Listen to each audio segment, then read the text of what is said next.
శ్రీ గురుభ్యో నమః. శ్రీ మహాగణాధిపతయ నమః. శ్రీ మహాసరస్వత్యై నమః. హరి ఓం. శ్రీమాత్రే నమః. ప్రేక్షకులందరికీ కూడా విశ్వవసునామ సంవత్సర ఉగాది శుభాకాంక్షలు తెలుపుతూ మన యొక్క విశ్వవసునామ సంవత్సరానికి కాను పంచయుద్ధాత్మకంలో అనువత్సరంగా ఈ యొక్క నామం కలిగింది. ప్రజాపతి దేవత అధిష్టాన దేవత కాబట్టి ఈ యొక్క ప్రజాపతి దేవత అనుగ్రహం కలగటానికి కానీ మనకు బ్రహ్మ సృష్టిలో 9 మంది ప్రజాపతులను నిర్దేశించి అటువంటి ప్రజాపతి సృష్టి కార్యాన్ని కూడా నెరవేరుస్తూ ప్రజాపతులందరితో సృష్టి ధర్మాన్ని పాటిస్తూ ప్రజల్ని సృష్టించి తద్వారా సృష్టి కార్యాన్ని మొదలుపెట్టారు బ్రహ్మగారు. అలా బ్రహ్మదేవుడి అనుగ్రహంతో ప్రజాపతుల సృష్టి కలిగి ఆ పుత్రాదులతో కలిగినటువంటి సంవత్సరం యొక్క మాసం యొక్క సంవత్సరం పేరే విశ్వవసునామ సంవత్సరం. ఈ యొక్క విశ్వవసునామ సంవత్సరానికి ప్రజలందరూ కూడా సుభిక్షంగా సస్యశ్యామలంగా ఉండాలని కోరుకుంటూ అందరికి కూడా ఆ యొక్క ద్వాదశ రాశి ఫలితాలతో పాటు మన యొక్క విశ్వవసునామ సంవత్సరంలో ముఖ్యంగా ఉగాదిని పురస్కరించి మనకు ఆరు భాగాలు పాపులుగా 3 భాగాలు శుభులుగా నవనాయక ఫలితాలు చెప్పబడుతూ ఇటువంటి ఉగాది కార్యక్రమాన్ని ఏదైతే యుగాది అని అనుకుంటామో అంటే ఇక్కడి నుంచే బ్రహ్మగారు సృష్టి ప్రారంభించబడిందని చెప్పి చైత్రశుద్ధ పాడ్యమి నుంచి అట్లాగా మనకు ఈ యొక్క ఉగాదిని నింబ కుసుమ భక్షణం అనేటువంటి ఈ యొక్క ఉగాది పచ్చడిని ఆస్వాదిస్తూ ఆ దేవుడికి నైవేద్యంగా పెట్టి నూతన సంవత్సరానికి మనము హరిద్రాది కుంకుమాదులతో ఆ యొక్క అర్చింపజేసినటువంటి వస్త్రాలు ధరింపజేసుకొని మన యొక్క ద్వాదశ రాశితో పాటు మన యొక్క పంచాంగం అంటే దేశం కానీ రాష్ట్రం కానీ గ్రామం కానీ మండలం కానీ ఏ విధంగా సుభిక్షంగా ఉంది నగరం కానీ అని చెప్పి తెలుసుకోవటం ముఖ్యంగా ఈ యొక్క ఉగాదిలో పురస్కరించి ప్రజలకి కొంత అనేక రకాలైనటువంటి ధర్మ క్షేత్రాల్లో అంటే ధర్మక్షేత్రం అంటే న్యాయస్థానాల్లో రాబోయే కాలంలో కొన్ని కఠినమైనటువంటి నియమాలతో కూడుకున్నటువంటి సంఘటనలు ఏర్పడటం అట్లానే ప్రజలకి సుభిక్షంగా సస్యశ్యామలంగా వృద్ధి చెందటం ముఖ్యంగా ఉద్యానవన పంటలు పూల పంటలు పండ్ల పంటలు అధికంగా ఉండటం డైరీ ఫార్మ్స్ లాంటిది చాలా అత్యధికంగా పరిశ్రమలు నెలకొల్పటం వ్యాపారాలు కూడా పోటీతత్వంతో ఉండటం అట్లానే ఈ యొక్క రియల్ ఎస్టేట్ వ్యాపారం కానీ కొంతవరకు ఇప్పుడుకున్న పరిస్థితి కన్నా కొంత మెరుగుపడటం తద్వారా నూతనోత్తేజాన్ని పొందటం రాజుల్లో రాజ్యాధినేతల్లో కొంత ఆధిపత్యమైన వైషమ్యాలు ఉండటం తద్వారా ప్రజలకి క్షోభ కలగటం ఉత్తర ఈశాన్య ప్రాంతాల్లో అరిష్టాలుగా ఉండటం అట్లానే మనకు తెలుపు ధాన్యం కానీ తెలుపు వస్త్రాలు కానీ దూది కానీ బియ్యం కానీ రేట్లు కొంత పెరగటం బంగారం కూడా హెచ్చుతగ్గులుగా ఉండటం అట్లానే వెండి అత్యధికమైన ప్రియమైన రేటుగా పెరగటం అలాగే మనకు దినుసులు ధాన్యపు దినుసులు ఏవైతే ఉన్నాయో ఆ ధాన్య దినుసులు కూడా రేట్లు పెరగటం జరుగుతుంది. ప్రజలకి కొంతవరకు ఈ యొక్క రేట్లు పెరగటంతో ఇబ్బందులు పడటం జరిగే అవకాశం ఉంది. అట్లాగే ఈ యొక్క ప్రజల్లో కొంత స్పెక్యులేషన్ చేసేటువంటి వారు ట్రేడింగ్ చేసేటువంటి వారు జాగ్రత్తగా ఉండటం మంచిది. ఆర్థికంగా కొన్ని ఇబ్బందులు పడే అవకాశం ఉంటుంది. అంటే బ్యాంకు రంగాల్లో ఉండేటువంటి వారు ఎవరైతే ఉన్నారో మూలధనానికి సంబంధించి బ్యాంకుల్లో కొంతవరకు దాన్ని కూడా వెచ్చించాల్సిన పరిస్థితి రహస్యంగా ఉండటం దాన్ని కూడా తీసి పెట్టుబడులుగా పెట్టే అవకాశంగా ఉంటుంది. ఈ యొక్క బ్యాంకు రంగంలో కూడా ఇబ్బందులు కలిగే అవకాశం ఉంది. అట్లానే బ్యాంకులతో పాటు మిగతా కొన్ని చిన్న వ్యాపారం ఆర్థికపరమైన వ్యాపారంలో కొన్ని ఒడిదుడుకులు వచ్చి కొన్ని దివాళా తీయాల్సిన పరిస్థితికి వస్తాయి. కొన్ని ఒక వ్యాపారాలు కూడా ప్రముఖుల సంబంధించి కొన్ని వ్యాపార సంస్థల్లో కొంతవరకు ఆవిరైపోవటం ధనం కూడా తద్వారా ఇబ్బందులు పడటం అలాగే ముఖ్యంగా భోగలాలస తత్పరులై ప్రజలు జీవనం చేయటం తద్వారా యజ్ఞాగాది క్రతువులు నిష్కామంగా చేయకపోవటం అట్లానే అగ్రవర్ణాల్లో ఉండేటువంటి వారికి కొంతవరకు ఇబ్బందులు కలగటం అలానే ఈ యొక్క రాజు మనకు మంత్రి గారు చంద్రుడు కావటం వల్ల ఎప్పుడు అనిశ్చితిగా ఉండటం ఆందోళనగా ఉండటం తర్వాత మాటలు తూటాలు ఒక బాంబుల్లాగా పేలటం కుటుంబంలో కావచ్చు అక్కడే వ్యవస్థలో కావచ్చు తద్వారా వైషమ్యాలకు లోను కావటం ఇవన్నీ కూడా ప్రబలే అవకాశం ఉంటుంది. తర్వాత రోడ్డు రైలు ప్రమాదాలు, వాయు ప్రమాదాలు, జల ప్రళయాలు, జల ప్రమాదాలు జరిగే అవకాశం ఉంటుంది. నూతనంగా చెప్పాలంటే ఇంకా వ్యాపారాల్లో కొంత ఎలక్ట్రిసిటీకి సంబంధించిన వ్యాపారాలు కానీ, ఎలక్ట్రికల్ సంబంధించిన వ్యవహారాలు కానీ మెరుగుపడటం, అట్లనే అంతర్గతంగా భూమిలో అంతర్గతంగా కొన్ని ఖనిజాలని బయటికి వెలికి తీయటం, తద్వారా నూతనమైనటువంటి పారిశ్రమలు ఏర్పాటు చేయటం, అలాగే పెట్రోల్ కానీ భూగర్భంలో అడుగున ఉండేటువంటి ఖనిజ పదార్థాలతో వ్యాపారాలు మళ్ళీ ఊపందుకోవటం లాంటివి జరిగే అవకాశం ఉండటం, కొత్త ఖనిజాలతో వ్యాపారాలు మొదలుపెట్టడం, ఖనిజ సంపదని అత్యధికంగా చూడటం లాంటివి జరిగే అవకాశం ఉంటుంది. అలానే మనకు ప్రజల్లో కానీ లేదా స్త్రీ పురుషాదుల్లో కానీ ఈ విడాకులకు సంబంధించిన వ్యవహారాలు ఏవైతే ఉంటాయో వాటికి కఠినతరమైన నిర్ణయాలు తీసుకోవటం న్యాయస్థానాల్లో, తద్వారా న్యాయానికి సంబంధించిన వ్యవహారాలు కూడా రాబోయేటువంటి కొంత మార్పులు, పెను మార్పులు వచ్చే అవకాశం ఉంటాయి. ఆ పెను మార్పుల్లో వైవాహిక జీవితం నడిపేటువంటి వారికి కఠినమైనటువంటి ఇబ్బందులు ఉంటాయి. ఎవరు పడితే వాళ్ళు మళ్ళీ విడాకులకు వెళ్లకుండా చేద్దామనే ఒక న్యాయ వ్యవస్థలో మార్పులు వచ్చే అవకాశం ఉంటుంది. తద్వారా నూతనమైనటువంటి కుటుంబ వ్యవస్థను ఏర్పాటు చేయడానికి అవకాశం ఎక్కువగా మెండు చూపే అవకాశం ఉంది ఈ యొక్క గృహస్థితితో పాటు. కాబట్టి త్వరితగతిన ఇవాటి కాలంలో మనం చూస్తున్నాము, పెళ్ళిళ్ళు జరగటం, విడాకులు తీసుకోవటంలో ఏవైతే జరుగుతున్నాయో వాటిలో కొన్ని పెను మార్పుల సంచలనంగా సృష్టించి వాటిని స్ట్రిక్ట్గా కొన్ని రూల్స్లు ఫాలో చేసి తద్వారా వీటిని అరికట్టే ప్రయత్నం చేస్తారు న్యాయ వ్యవస్థల్లో కూడా. అట్లాగే రాజు రవి కావటం వల్ల ఇటువంటి పరిణామాలు ఎక్కువగా చేసుకునే అవకాశం ఉంటుంది. కఠినతరమైన నిర్ణయాలు తీసుకోవటం వల్ల కొన్ని ప్రజలు కూడా క్షోభపడే అవకాశం ఉంటుంది. తద్వారా ఇబ్బందులు పడినా ప్రజలు వాళ్ళది విస్మరించి ప్రజలు కూడా మేము ఎన్నుకున్నట్టు యొక్క రాజ్యాధినేతలు ఈ విధంగా ఉన్నారే అని చెప్పి కొంతవరకు వాళ్ళు కూడా భావన చేయటం, ఇటువంటివన్నీ కొత్తదైన నిర్ణయాలు తీసుకోవటం, మత్తు పానీయాలు కానీ మత్తు పదార్థాలకి కొంత యువత వాటికి మళ్ళీ కూడా వెళ్ళటం, ఇవన్నీ జరిగే అవకాశం ఉంది. ఇంకా విదేశీలో ఏదైతే ఉందో ఆ విదేశీయులందరూ కూడా మళ్ళీ స్వదేశానికే వెళ్ళడం మంచిది, మన యొక్క వైభవాన్ని చాటుకోవాలి అనే ఒక ట్రెడిషనల్ లెవెల్స్ మళ్ళీ పెరిగే అవకాశం ఉంటుంది వాళ్ళు రావటంతో. అంటే ఇప్పుడిప్పుడే ప్రారంభమైంది అటువంటి పరిష్కారానికి, ఆ సమస్యకు పరిష్కారం కూడా. కాబట్టి వీటిని మళ్ళీ కూడా పునరావృత్తిగా తెలిపే అవకాశం, అంటే స్వదేశానికి వెళ్దామనే ఆలోచనతో ఉండడం విదేశీయులు కూడా, విదేశీయత్వం ఉన్నా కూడా ఇటువంటివన్నీ కొత్తదైన మార్పులు మనకు కనబడుతూ ఉంటాయి.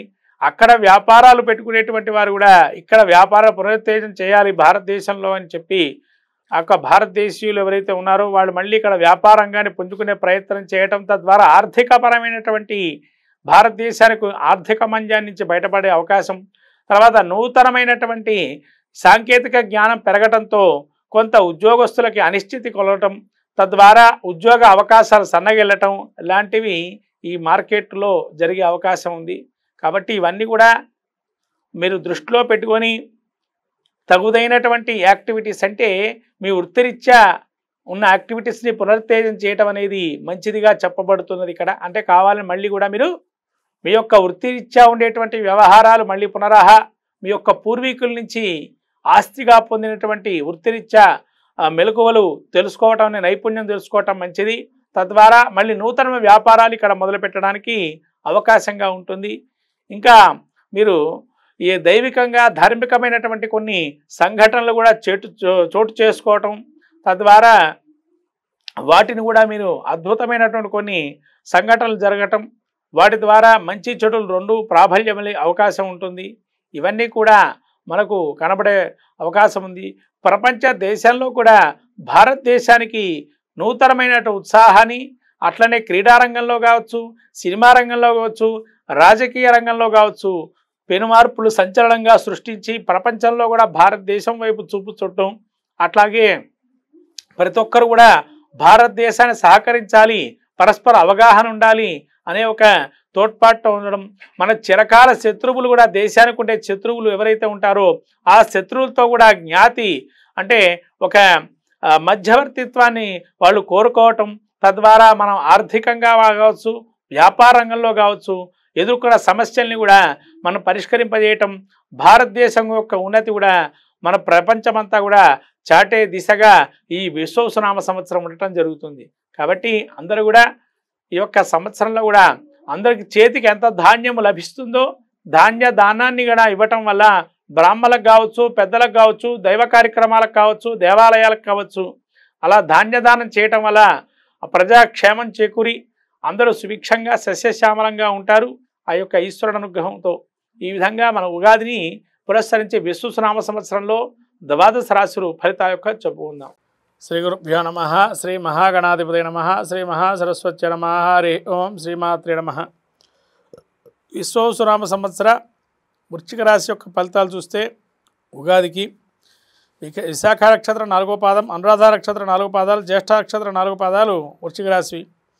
ఆదాయం 2, వ్యయం 14, రాజ్యపూజ్యం 5, అవమానం 2. ఈ యొక్క వృశ్చిక రాశి వరకు స్థితి చూసినట్టయితే ఆదాయం 2, వ్యయం 14 ఉంది. అంటే ఆదాయం ఇచ్చినటువంటి ఖర్చులు ఎక్కువగా ఉండడం, ఆదాయం తక్కువ ఆర్జించడం, ఖర్చు మాత్రం విపరీతంగా పెట్టడం. ఆదాయం ఈ యొక్క రాజ్యపూజ్యం 5 అంటే మిమ్మల్ని పూజించేవారు, గౌరవించేటువంటి వారు 5గురు ఉంటే అవమానించేటువంటి వారు 2 ఉన్నారు. అంటే ఇక్కడ ఏంటంటే మీ ఆదాయ వ్యయాలకు వచ్చినట్టయితే మీకు ఖర్చు పెడితే మిమ్మల్ని పొగిడే వాళ్ళే ఉన్నారు, అయ్యా ఆయన తప్ప ఇంకెవరు ఖర్చు పెడతారు అని చెప్పి. కానీ అక్కడ ఉండే పరిస్థితి ఆ బాధ ఏంటి, దాని యొక్క ఖర్చు భారం అది మోసేవాడికి తెలుస్తుంది అంటారు కదా, అలా భారం పడాల్సిన పరిస్థితి మీకు వస్తే అనుభవించేవారు ఇంకోడు. సొమ్ము ఒకటిది సోకూడదనే పరిస్థితి ఉంది ఇక్కడ. అంటే సొమ్ము మీదైతే అనుభవించేవారు ఇంకోరు అన్నట్టుగా వృశ్చిక రాశి యొక్క పరిస్థితి ఆ విధంగా ఉంది.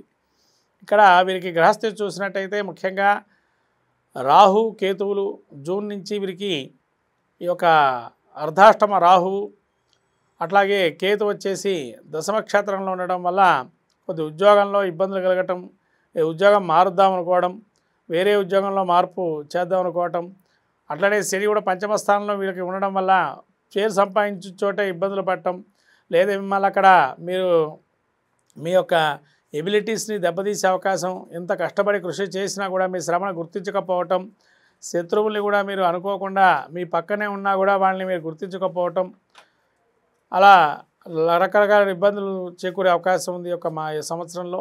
అట్లనే గురువు మీకు సప్తమ నుంచి అష్టమంలో మారుతూ నవమంలో ఉంటున్నాడు కాబట్టి ఒక 3 నెలల పాటు మీరు ఉద్యోగాలు మార్పులు చేసుకోవాలనుకునేటువంటి వారు ఎవరైనా ఉన్నా కూడా ఆ అక్టోబర్, నవంబర్, డిసెంబర్ మాసంలో ఉద్యోగ మార్పిడి అనేది చేసుకోవడం మంచిది. ఆ 3 నెలల్లో మీరు ఏమన్నా ఉద్యోగ మార్పిడి చేసుకోవడం వల్ల మంచి. అంతే ఒత్తిడి ఎక్కువగా ఉంది, ఇక్కడ చేయలేకున్నాము, బాగా ఇబ్బంది పెడుతున్నారు, ఇక పొమ్మలు లేక పొగబెడుతున్నారు, మేము బయటికి పంపించాలని ప్రయత్నం చేస్తున్నారు అనుకున్న వాళ్ళు ఎవరైతే ఉన్నారో ఉద్యోగం వెతుక్కొని మళ్ళీ ఇంకో ఉద్యోగం వెళ్ళడం అనేది మంచిది. అట్లానే కష్టాలు సహజము. అర్ధాష్టమ రాహు ఉన్నాడు, వాహన ప్రమాదాలు జరిగే అవకాశం ఉంటుంది. వాహనాలు జరిగేటప్పుడు వెళ్ళేటప్పుడు జాగ్రత్తగా ఉండడం. మోకాళ్ళకి సంబంధించిన కొంత అనారోగ్యం వచ్చే అవకాశం ఉంటుంది, మోకాళ్ళు జాగ్రత్తగా చూసుకోవటం. తర్వాత మీ యొక్క సంతానానికి మాత్రం వృద్ధి రేటు ఉండడం, సంతానం వరకు మిమ్మల్ని చెప్పిన విధానంగా వాళ్ళు ఆచరించడం, యోగదాయకమైన సంతానంగా మీకు ఒక్కసారిగా పేరు రావటం, ఇంత డిసిప్లిన్ యాక్షన్స్ వాళ్ళ మీద ఉండడం, మీరు చెప్పిన మాట వాళ్ళు వినటం లాంటివి జరిగే అవకాశం ఎక్కువగా ఉంది వృశ్చిక రాశి యొక్క సంతానం. గురువు మీకు సప్తమ నుంచి ఆ యొక్క అష్టమంలో మారటం వల్ల ఆరోగ్యరీత్యా ఇబ్బందులు ఉన్నా కూడా వాటి నుంచి బయటపడే అవకాశం ఉంది. అలానే ఈ యొక్క గురువు అనుగ్రహం వల్ల కొన్ని కష్టాలనేవి అనుకూలంగా ఉంటాయా ప్రతికూలంగా ఉంటాయా అంటే ఇక్కడ గురువు ఎప్పుడైతే మీకు మారుతారో మేలో అక్కడి నుంచి గురువు యొక్క స్థితి చూస్తే భాగ్యాన్ని చూస్తున్నాడు, అంటే రాహుని చూస్తున్నాడు. ఏది ముట్టుకున్నా మట్టితో సమానంగా మారుతుంది జూన్ నుంచి. కాబట్టి జాగ్రత్తగా ఉండడం మంచిది. గురుబలం ఉన్నంత వరకు శుభకార్యాలు చేయండి. గురుబలం దాటితే మాత్రం ఎటువంటి శుభకార్యక్రమాలు జోలికి పోకోవడం మంచిది. మళ్ళీ మీకు గురుబలం ఎప్పుడు వస్తుందయ్యా అంటే అక్టోబర్ నుంచి డిసెంబర్ ఈ యొక్క వరకు ఉంది. ఆ టైంలో మళ్ళీ గురుబలం ఏర్పడే అవకాశం ఉంది కాబట్టి ఆ సమయంలో శుభకార్యాలు చేయొచ్చు, ఏదైనా స్థిరాస్తి కొనుగోలు చేయొచ్చు, తద్వారా కొంత లాభం చేకూరే అవకాశం ఉంది. అలాగే ఒక్కసారిగా పేరు రావటం కూడా ఆ సమయంలోనే గోచరిస్తుంది. కాబట్టి వృశ్చిక రాశి వారికి సంవత్సరంలో మొత్తానికి విశ్వనామ సంవత్సరంలో ఆ 3 నెలలు కొంత యోగదాయకంగా ఉంటుంది. కానీ మిశ్రమ ఫలితాలే చెప్పొచ్చు వృశ్చిక రాశి వారికి మొత్తం మీద కూడా సంవత్సరంలో. కాబట్టి ఇటువంటి పరిస్థితి చూస్తే వృశ్చిక రాశి వారికి వ్యాపారస్తులు ఎవరైతే ఉంటారో చాలా గట్టి పోటీ ఉంటుంది. పోటీని తట్టుకుని నిలబడే పరిస్థితి ఉండాలి, లేకపోతే కూలిపోయే పరిస్థితి ఉంటుంది వ్యాపారం కూడా. ఒక్కసారిగా ఉద్యోగులకు గడ్డుకాలంగా ఉంది కాబట్టి ఆ యొక్క ఉద్యోగం నుంచి ఏదైనా వేరే ఉద్యోగం మారాలనుకున్నప్పుడు ఆ అక్టోబర్లో మారటం మంచిది. అలానే మళ్ళీ ఒక శని కూడా పంచమంలో ఉండడం వల్ల స్థిరాస్తిని కొనుగోలు చేసేవారు 1 సార్లు చూసుకోవడం మంచిది. లిటిగేషన్ వ్యవహారాలు లాంటివి ఉండే అవకాశం ఉంటుంది, జాగ్రత్తగా చూసుకోవడం మంచిది. అట్లానే కేతు మీకు ఈ యొక్క జ- ఏకాదశల నుంచి వారి యొక్క దశమక్షేత్రంకి వెళ్ళటం వల్ల కొంత ఇబ్బందులతో ఉంటాయి. అనుకున్న రీతిలో డబ్బులు అనేవి సహజంగా మీకు అందవు. కాబట్టి జాగ్రత్తగా ఉండడం, లేదా వృత్తిలో కొన్ని ఇబ్బందులు కలుగుతుంది, లేదా ఒకటైన జీవనం కానీ, లేదా మార్పులు చేకూరడం కానీ జరిగే అవకాశం ఉంది. సినీ రాజకీయ ప్రముఖులకి వచ్చిన అవకాశం వచ్చినట్టుగా ఉంటే పుచ్చుకోండి, లేదా దేనికి జోలికి పోకండి. అలానే వేరే చిన్న పనులు ఏమైనా చూసుకుంటూ ఉండండి. రాజకీయ నాయకులు కూడా ఎక్కువగా వెచ్చించడం వల్ల వృధా ప్రయాస తప్ప ఏమీ లేదు. విదేశీ ఉద్యోగం వ్యాపారాలు చేసేటువంటి వారు నష్టం చేకూరే అవకాశం ఉంది. కాబట్టి విదేశాలకు వెళ్ళి ఇబ్బందులు పడద్దు, స్వదేశంలోనే చూసుకోవాలి ఏదైనా ఉద్యోగం ఉన్నా కూడా. అలానే అనేక రకాలుగా ఇబ్బందులు పడుతున్న వాళ్ళు ఎవరైతే ఉన్నారో అవి చాలా చక్కగా వాళ్ళు నేర్పరితో ఉండాలి. అందులో ముఖ్యంగా రాహు చతుర్థమందు ఉండడం వల్ల కొంత కంఫర్ట్ జోన్స్ ఏవైతే ఉంటాయో వాటి నుంచి బయటపడడం, అంటే వాటి నుంచి కష్టాల్లో పడడం అనేది జరిగే అవకాశం ఉంది. కాబట్టి జాగ్రత్తగా ఉండడం మంచిది. సొంత బంధువులే మీకు వైరంగా జరిగే అవకాశం ఉంటుంది. కాబట్టి వైరాల్ని మీరు మిమ్మల్ని చూసి ఓర్చుకోలేని పరిస్థితి ఉంటుంది. వైరబంధం అనేది శత్రువులు వృద్ధి అయ్యే అవకాశం ఉంది. కాబట్టి చాలా జాగ్రత్తగా ఉండాలి సంవత్సరం మొత్తం మీద. వృశ్చిక రాశి వారికి రాహుకేతువుల వల్ల ఇబ్బందులు కలుగుతున్నాయి. అట్లానే మీకు గురువు కూడా అష్టమ స్థానంలో ఉన్నాడు, శని కూడా ప్రతికూలంగా ఉన్నాయి. గురువు, శని, రాహుకేతువులు కాబట్టి ఈ యొక్క గ్రహాలకి అనుకూలంగా శాంతి క్రియలు చేయటం, జాతకరీత్యా కూడా దశాంతరాలు చూసుకోవటం, తద్వారా